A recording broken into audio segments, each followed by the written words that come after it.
Eliezer, como já anunciado na edição de hoje, o prefeito Firmino Filho promoveu uma coletiva através da internet para apresentar medidas que possam nortear a reabertura progressiva do comércio. Detalhes é com você.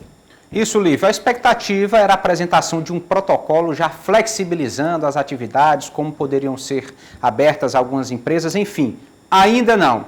O prefeito Firmino Filho apresentou 7 critérios, mas antes queremos destacar aqui um resumo da sua apresentação inicial, que culminou com a apresentação desses critérios. Primeiro, um plano criado em parceria com representantes do setor comercial e sindicatos, observando as recomendações da OMS e a perspectiva para o novo normal. Então, todo o regramento considera esses fatores. Cada empresa vai ter que ter o seu próprio protocolo de prevenção, para evitar aglomeração, para garantir a higiene de funcionários, de consumidores, e isso já é basicamente esperado. Acredito que a consciência do empresariado já está voltada para estas questões. Manter o distanciamento social para quê? Evitar mais infecção e não colapsar a saúde. No momento, 75 óbitos confirmados pela Covid-19 no município de Teresina. Além disso, mais da metade, não é, Eliezer? Isso. Além disso, outras 20 mortes de pacientes que acabaram falecendo em Teresina, mas que são de outros municípios. Então, não entra na contagem aqui da capital. Apesar de tudo, a situação é considerada controlada em relação a outras capitais do Nordeste. Quanto à questão do pico, a dúvida: o pico já chegou? O pico ainda vai chegar? O prefeito também não sabe, ainda não está determinado. Então, a partir de agora, nós vamos conferir os 7 critérios. Vamos colocar na tela, vamos comentar o que representa cada exigência dela. Primeiro, taxa de reprodução da doença. Este é um critério que deve ser rigorosamente cumprido. O índice considerado ideal, há um cálculo para medir esta taxa de reprodução da doença. O índice considerado ideal é igual a 1, até 1. Ou seja, é como se uma pessoa só estivesse contaminando uma outra pessoa. No momento, este índice, medido no dia 24 de maio, está em 1,89.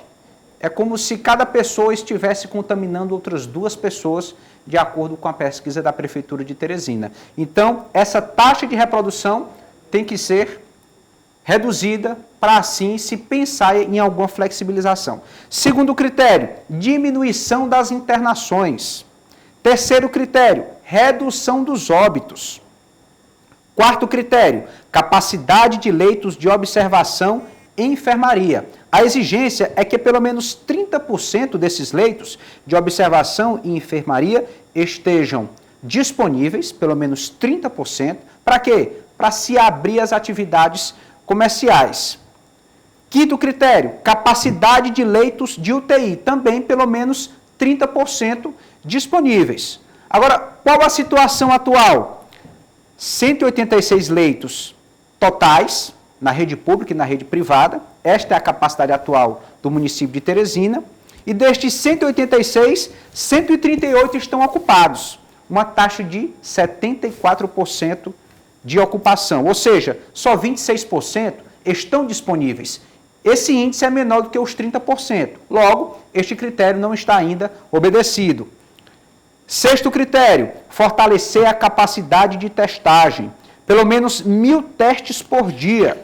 Por isso, a obrigatoriedade das empresas também realizarem testes com seus colaboradores. É um total que ainda está ainda longe, infelizmente, de ser alcançado. 1.000 testes por dia. Sétimo e último critério, fortalecer a capacidade de rastreamento, ou seja, de detectar a infestação da doença. Qual é o ideal? 60 rastreadores de contato para cada 100.000 habitantes. Para acontecer este trabalho na prática, seriam necessários, no mínimo, 520 detetives, que são esses agentes treinados para testar em contato direto com a população. Eles deveriam estar distribuídos, tanto na zona urbana como na zona rural de Teresina. 520. No momento, a Prefeitura só conta com 60. É uma falha que o próprio prefeito Firmino Filho acabou declarando. Então, voltando aqui para a gente, após o cumprimento destes 7 critérios, é que vão acontecer a flexibilização em fases, cada fase durando 14 dias. Primeira fase, segunda fase, terceira fase. Ao final de cada fase, a verificação do contexto, de como está a incidência da doença, de como está a ocupação na rede pública e privada de saúde. Então, um processo ainda lento, que não tem data determinada para ser iniciado, mas o fato é que as empresas elas vão ser liberadas pelo tipo de atividade que exercem. O prefeito vai delimitar que tipo de atividades vão poder iniciar logo ou não. A quantidade de funcionários, se isso não vai representar aglomeração de pessoas, um maior risco de contaminação da doença. O formato da sede, como é o prédio, é um local mais aberto ou mais fechado. O impacto econômico da empresa. Às vezes a empresa tem uma movimentação baixa de renda e uma grande quantidade de funcionários. Isso torna inviável pelo risco de contaminação da doença. O que é considerado esse baixo impacto econômico? O prefeito não delimitou, mas isso deve aparecer em um plano de flexibilização futuro. E sempre, em todo caso, considerar o índice de contaminação para testar a segurança de se liberar ou não toda a movimentação de pessoas. Eliezer, destacando 2 pontos aqui de sua fala, então, no caso, as empresas continuam obrigadas a fazerem a testagem dos seus funcionários. Importante, Lívio, esse ponto, porque alguns grupos empresariais entraram na justiça e perderam. Vou dizer que foram de supermercados. A informação, sem citar nomes, claro, por uma questão de ética, mas algumas redes de supermercado de Teresina entraram na justiça para não serem obrigadas a testar seus funcionários, mas perderam. Está valendo. Empresas privadas precisam testar seus colaboradores. Outro ponto que nós precisamos realmente destacar é porque desde o início desta pandemia se percebeu sempre uma proximidade de discursos entre Firmino Filho e o governador Wellington Dias, governador do estado do Piauí. Só que a partir deste momento nós podemos perceber uma certa cisão. A tendência, estamos falando de tendências, é de que o governador Wellington Dias realmente possa relaxar essa questão do isolamento social e fortalecer a retomada da economia já a partir da próxima terça-feira, quando fará o anúncio de como está acontecendo toda esta análise, esse protocolo de reabertura com mais segurança da atividade econômica. É a tendência que nós estamos percebendo no discurso de Wellington Dias. Ele tende a reabrir o comércio, reabrir a economia. Firmino Filho está apresentando uma série de passos que devem ser cumpridos antes que isso aconteça em Teresina. Hipoteticamente, Eliezer, se o governo liberar e a prefeitura assim não entender que não é tempo de liberar, quem tem autonomia, quem tem mais poder constitucional para realmente valer a pena, ser cumprida cada decisão? Prefeito ou governador? Pelo entendimento do STF, isso já consensuado, declarado para todo o país, vale o entendimento do prefeito nesse caso.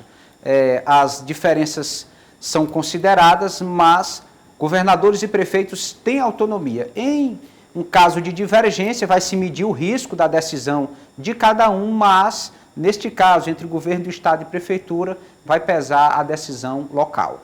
Vamos aguardar, então, a próxima terça-feira, dia 2 de junho, para saber qual vai ser o posicionamento do governo do estado do Piauí. Vamos mudar de assunto, Eliezer. O que disse Enzo Samuel, vereador aqui pela capital do estado do Piauí, sobre aquele manifesto de ontem dos empresários? A comissão de vereadores formada para fiscalizar os gastos da prefeitura com a pandemia anuncia próxima semana as metas dos trabalhos de fiscalização, como destaca o relator da comissão, o vereador Enzo Samuel. Quero aqui lamentar a atitude do presidente do FEComércio, dizer que a nossa principal preocupação é salvar vidas, né? Nesse momento tão difícil que estamos enfrentando de pandemia. Dizer que todo dia trabalhamos para reduzir os índices de Covid em nossa capital. Dizer que entendemos o lado dos empresários, principalmente do microempreendedor, do pequeno empresário, que não é um momento fácil e que estamos discutindo com vários setores sobre a retomada das atividades econômicas. Todavia, essa retomada precisa acontecer de forma segura, segura para todos, para o trabalhador, para os empresários e para os consumidores. Nesse momento, precisamos salvar vidas, por isso pedimos a compreensão de todos.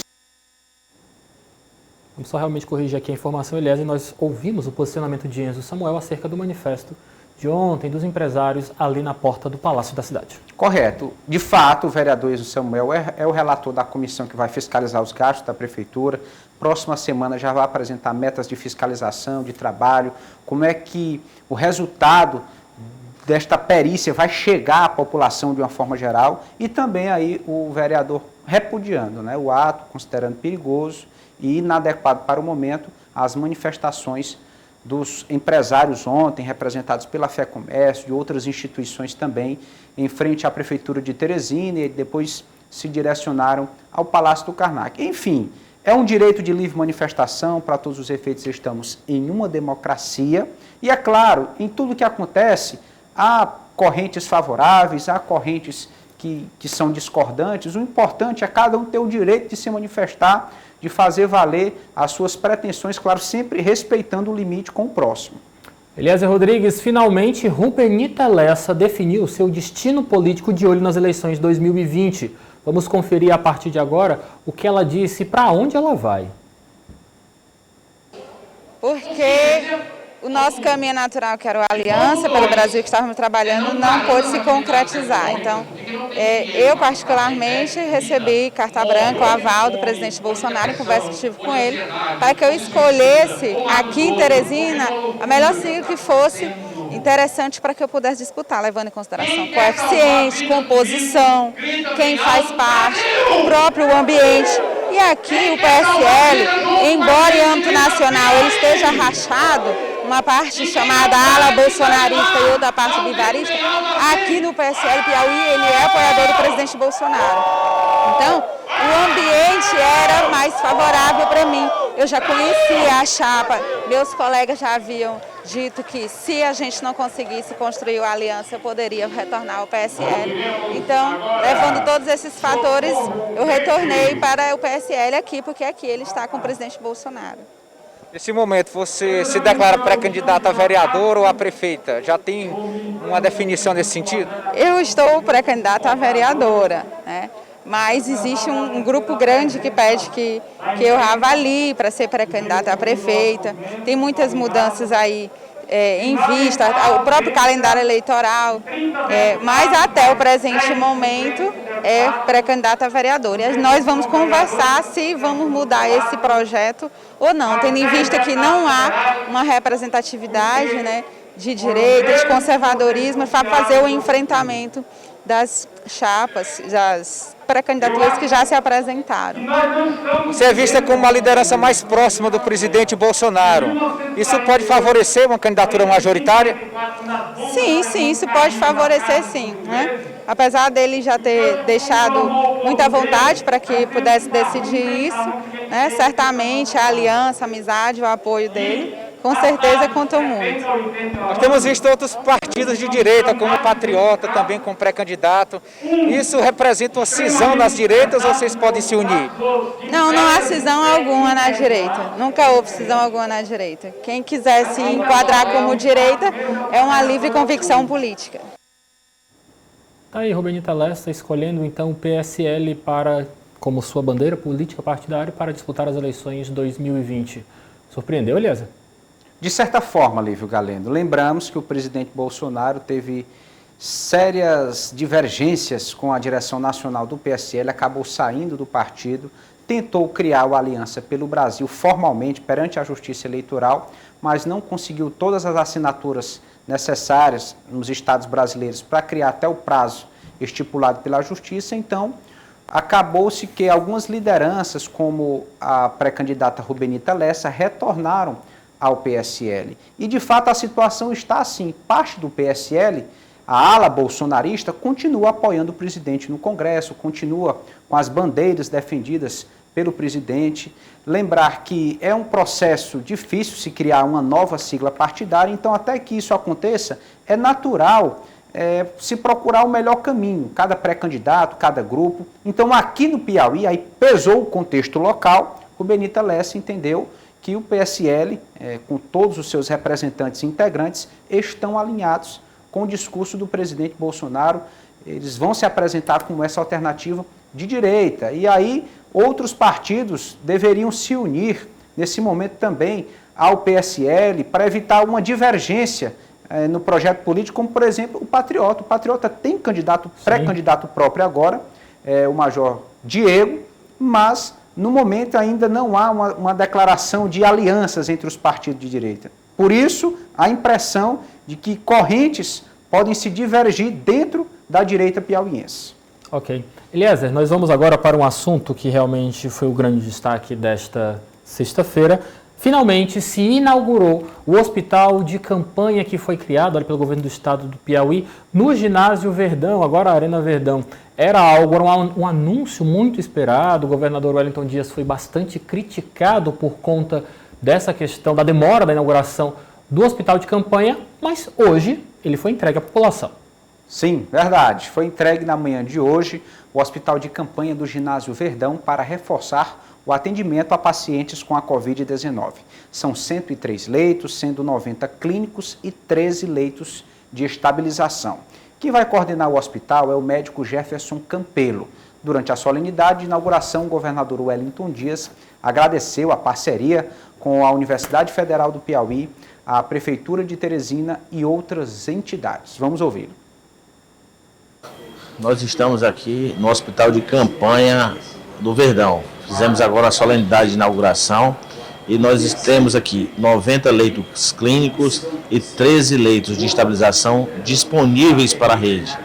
As vagas aqui vão ser reguladas pela Central de Regulação do Estado e do município de Teresina e é um incremento de leitos muito importante neste momento que a gente vê a demanda por leito crescendo. É um hospital que ele já abre grande, ele tem 90 leitos clínicos e 13 leitos como esse em sala de estabilização. Aqui nós vamos tratar de pacientes, a ideia é trabalhar a rede básica de saúde, ali no hospital de campanha da Prefeitura de Teresina. Nós vamos ter a área da triagem e pela regulação os pacientes vão chegar aqui descobrindo o coronavírus mais precoce, poder ter o tratamento. Aqui o médico tem autonomia e tem as condições do medicamento, do exame e a partir daí o tratamento. O objetivo é evitar que o paciente se agrave, é evitar que ele precise ir para a UTI e com isso salvar mais vida. Ao mesmo tempo, nós vamos ter as condições de desobstruir o hospital Getúlio Vargas para ali implantar 100 novos leitos de UTI. Esse hospital não tem apenas um cunho de tratar simplesmente o paciente Covid-19. Associado a isso aí, nós temos uma missão até mais ampla do que isso, que é tratar, além de tratar o paciente, a gente trazer para dentro do hospital a extensão da pesquisa. E dentro desse princípio, a gente entende que será um grande trabalho relevante não só para o Piauí, para o Brasil, mas quem sabe para o mundo inteiro, que carece tanto de informações precisas acerca do tratamento. Demorou, Eliezer, mas chegou ainda em tempo hábil. Nosso sistema de saúde pública não está colapsado. Mais uma possibilidade de se atender à população vítima da Covid-19. Até que enfim, Lívio Galeno. Antes tarde do que nunca. Chegou, enfim, o momento de se inaugurar o hospital de campanha do Ginásio Verdão e que, de fato, essa estrutura seja suficiente. Ninguém deseja que aconteça um pico elevado em um curto espaço de tempo da doença Covid-19. Mas, se acontecer, é preciso estar preparado. O sistema precisa ter suporte para dar atendimento à população, um direito fundamental, que é o direito à saúde pública. Lembrando que Teresina já conta com o primeiro hospital de campanha entregue, que está funcionando na Universidade Federal do Estado do Piauí, o Hospital Padre Pedro Bausi, que funciona ali naquele ginásio que é dedicado ao treinamento de badminton. O do Verdão é o segundo hospital de campanha, mas a Prefeitura Municipal de nossa cidade também está construindo o seu segundo hospital de campanha, no caso o terceiro, que vai estar em funcionamento aqui na capital. Esse novo hospital ainda está sendo erguido e vai funcionar ali nas proximidades do HUT, o Hospital de Urgências de Teresina, na zona sul da capital do estado do Piauí. Olha, Eliezer, obrigado, viu? Por nada. Política do dia.